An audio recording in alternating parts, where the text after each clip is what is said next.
kind of video today. Today we're going to do some wrenching.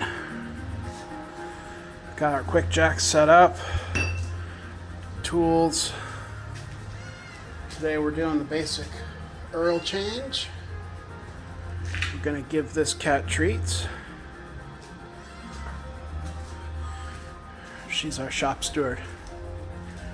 And then looking under here, I'll get my flashlight. Today we're putting in the beef. Some Steeda sway bars. And then I still have over there a whole Steeda stop the hop kit. We might get to part of that today. But the other thing happening is our taillights arrive. But we've gotten a start. Got one bolt of that sway bar. The other two it looks like I'm going to have to get to from the wheel well. There's just no clearance.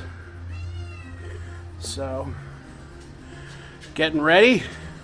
Plus we're going to see what's going on in those catch cans. So, stay tuned. Alright, let's see what we got here. So that's the end of the sway bar. And there it goes. And there's the bolt I need, hiding behind this plastic shroud. Fun. So I'm about to go out and get some road impressions, and I figured it would be one of my videos if I didn't over-explain some sort of diagram. So there's a little research I did on sway bars and why they work so well. If you're interested, check this out. If you just want to go to the impressions, by all means, skip ahead. So if I have a car, pretend that's a car and I'm looking down on it, bird's eye view, right? And that car begins turning right.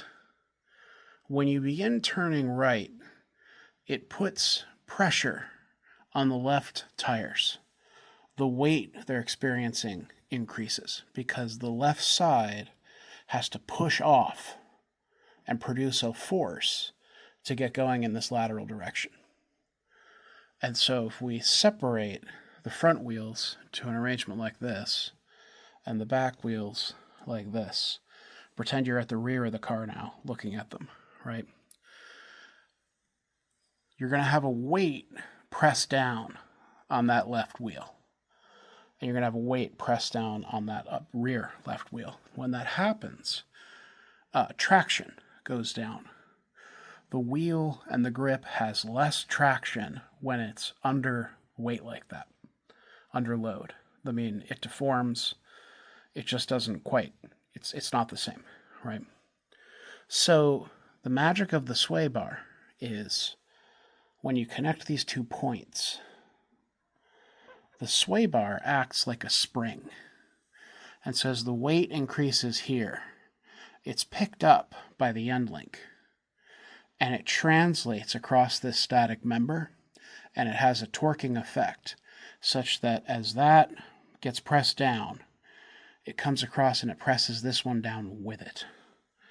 And when that happens, it actually increases the weight on this wheel while decreasing the weight on this wheel. And it does the same thing down here. And the rear ones, in particular, are magical because as you reduce the weight on this, especially in the rear, it has the overall effect of reducing weight on the rear and increasing it on the front, while still having this dynamic of evening these two out. So because the car's not rolling right into the turn like that, it's staying flat into the turn. And when that happens, the weight distribution changes completely.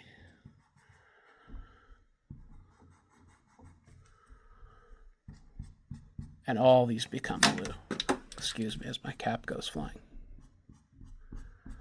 Because even though you're doing a lateral turn, you're getting even contact across the 4 patches.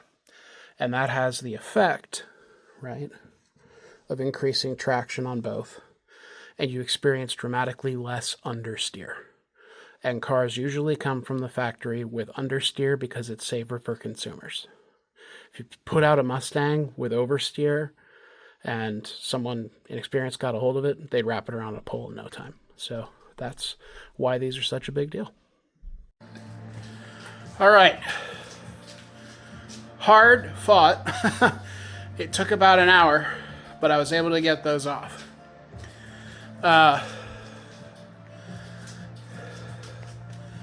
These to the tie rod, I forget, are pretty easy if you have a breaker bar. You must use a breaker bar. Once you've unlocked it, you can use your auto ratchet, no problem. The bolts suck. Those little bolts, the driver's side is the worst. Oh, you need to be put away. For the bolts, this is your best friend, the 18mm ratcheting wrench. I wish I could lock the swivel on this. Oh my God, I wish I could lock it. Or I guess I should just get a set without it, but if you don't have a ratcheting box wrench, fuck your life. All right, time for an update. This is going surprisingly well. That's the piece of shit stock sway bar. And I say that because it's little things, right? This bracket, I don't think it's welded, but it's one piece. It's not coming off. You're not getting that off while it's on the car. Look, are those rivets? Or yeah. So, getting it off, of course, it weighs about 20 pounds. And maneuvering tight little spaces, like in here, right? You have to get that big fucking knuckle through tight little passages, and it sucked. However, a little stubbornness and some elbow grease, and I was able to get it out. This plastic flap is a pain in the ass. And they say in the Steeda directions, go ahead and, I changed my mind while I did this. Go ahead and get it out on the driver's side. I had more luck and found that the passenger side is a little more open and easier to work with. And I did, in fact, get it out that way. And so now you see we've got the new Steeda bar. It's located. Right now I'm going to tighten it down. So let's get to it. Also, having looked underneath, the rear sway bar is a piece of cake compared to the front. Basically, you just take off the wheel, separate the tie link. The bar itself is four 15mm bolts. You take it out, put the new one on. I mean, it's like 20 minutes, if that. So that's giving me hope. So once again, thank you, stock Detroit car manufacturer, for making the stock part difficult to work with. All right, further updates from the shop. Front sway bar is in, done. The body bracket bolts mounting it to the subframe are at 40 foot-pounds of torque. Getting them on took a bit more than that to get the bushing fully seated. Hence why the rubber grommet, or whatever you call it, that the bushing wraps around, right? That lube, critically important. For your consideration, they give you this nice grease. Make sure you lube that up so there's a little bit of play. Otherwise, then the end link goes on, no muss, no fuss, 85 foot-pounds of torque, and you're good to go. You can probably see in there, especially if I turn on my light. There she is. Look at all that beef. That is hot. Significantly stiffer, stouter, and I have it at the level 2 stiffest. If level 1 is most stiff of 4 being least, I'm at level 2. Because I did put red Loctite on my end links. I don't want to redo those. So I hope I'm going to be good with that.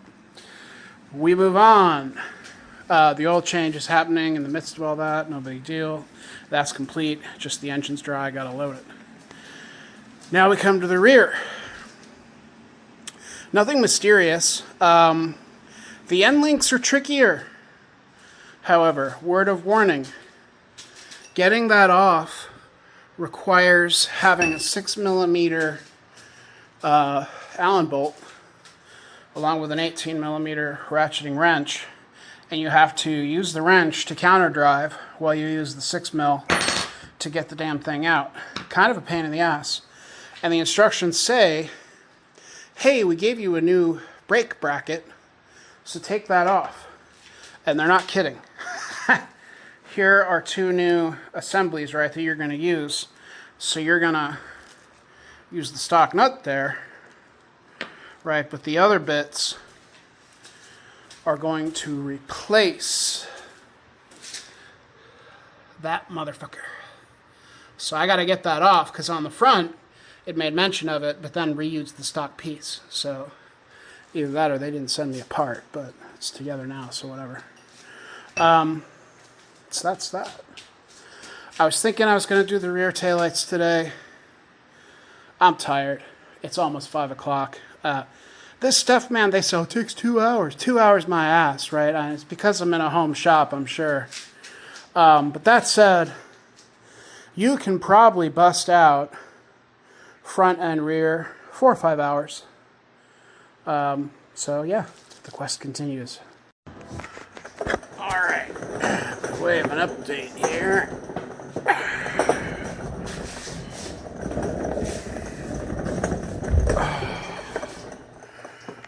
Let's see. So there it is. There's the front sway with that setting. All nestled in there now. And today,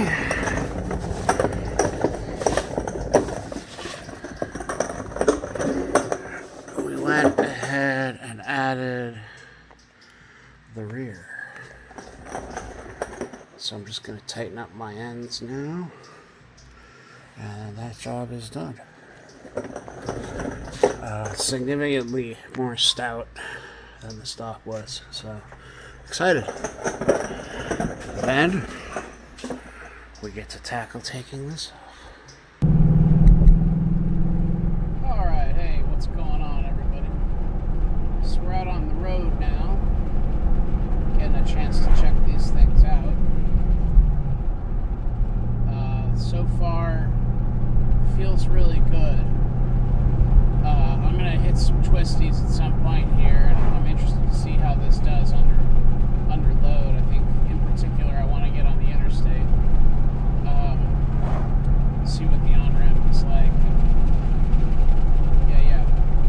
But yeah, so far it makes the handling feel much better. And what do I mean by that? Sharper, more planted. Turning feels easier, strangely. But I mean, that would make sense, right? Because you're having to fight less extreme forces in one spot, I guess. Like right now, I'm turning right, and it just feels like I'm on rails. Same steering, right? I'm still on the same sports steering mode that I have in my custom mode I use all the time. But it just feels lighter without feeling sloppier or more numb, right? It's still drive-by-wire, of course, right? But yeah, very interesting.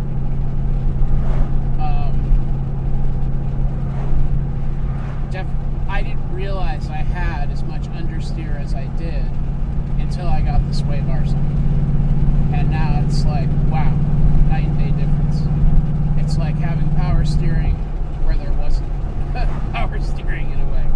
And I like a heavy wheel, but this is just delightful. So we'll get around town here a bit, get to a more exciting drive, and then give some thoughts there. Get off the bus! Get off the fucking bus! Do you need to stop? Can't they just jump out the window like paratroopers?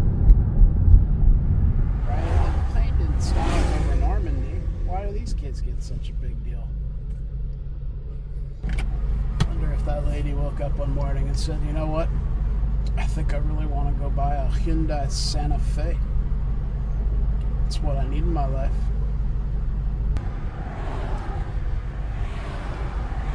Alright, well, we'll try this out at lower speed, given that everybody and their fucking mother's out driving.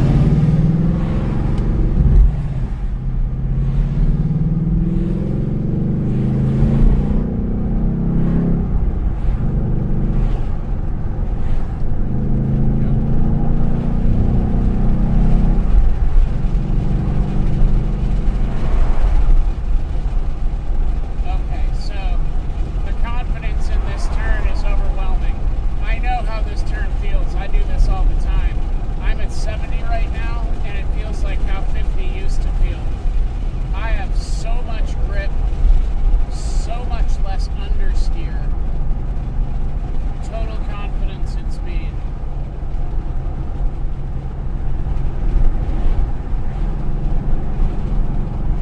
I could probably take this curve like in 90. No sweat.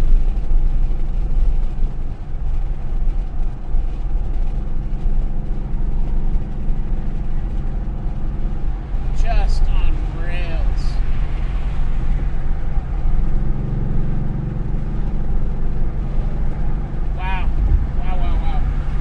First time installing sway bars, believe it or not. I've had lowering springs in the past, and they make a big difference. But I never thought sway bars would make this big a difference. It's massive. I'm kind of glad I've driven the car for about 6 months now and gotten used to it. The more subtle ways that she feels at speed. Wow, it is a big difference. It's up there with like the short shifter, where, you know, I already loved the car, but my God, now that I have done this, I can't ever go back. I can't ever not have nice, big, beefy sway bars now. The difference is that good. Okay, wrapping things up here, just a final word after going through all that. So this was the Steeda front and rear sway bar kit. I picked it up direct from them on their website. Really like the kit. Significant increase in strength and weight over the existing bars. I did not necessarily think these were going to make the difference they did, but as far as eliminating massive amounts of understeer, it definitely works. I had mine set on the second stiffest setting, so I didn't max it out, and I'm glad I have it where I do because it just feels perfectly balanced now, right? Almost like the car's floating, but not in a bad way, right? More like that rails experience. So the whole install probably took me roughly 4 to 5 hours. I didn't have any major hiccups. I was pretty concerned about getting out the stock bar because of those knuckles that are welded on. But as far as getting it out, it wasn't that bad. That part took maybe 20 minutes, 30 minutes, a little bit of head scratching, a little bit of planning. And then as you can see, the new ones are not, they don't have that, the knuckle welded on, right? The bracket. So very easy to get in, snug up.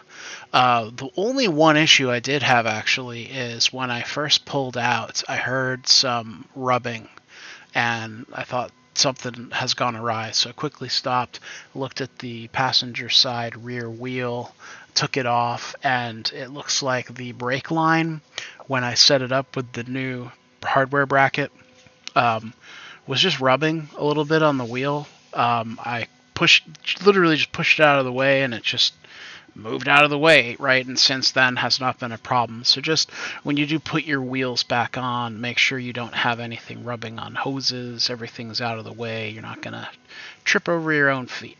But other than that, I'll tell you, man, for $600, there's a lot of bang for your buck. This is one of those mods I'd say is pretty essential. Up with, one of the first things you want to do is like motor mounts, this short shifter, intake. These are all sort of fundamental building blocks. And adding coilovers from here is just going to take it even further, right? And that's probably going to be the final state. I'll have the Stop the Hop kit, these fellas on, and the BMR coilovers.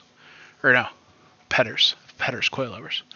But yeah, thanks for watching, and the next video we have coming up is for the Euro taillights. Stay tuned, check it out. Happy tuning.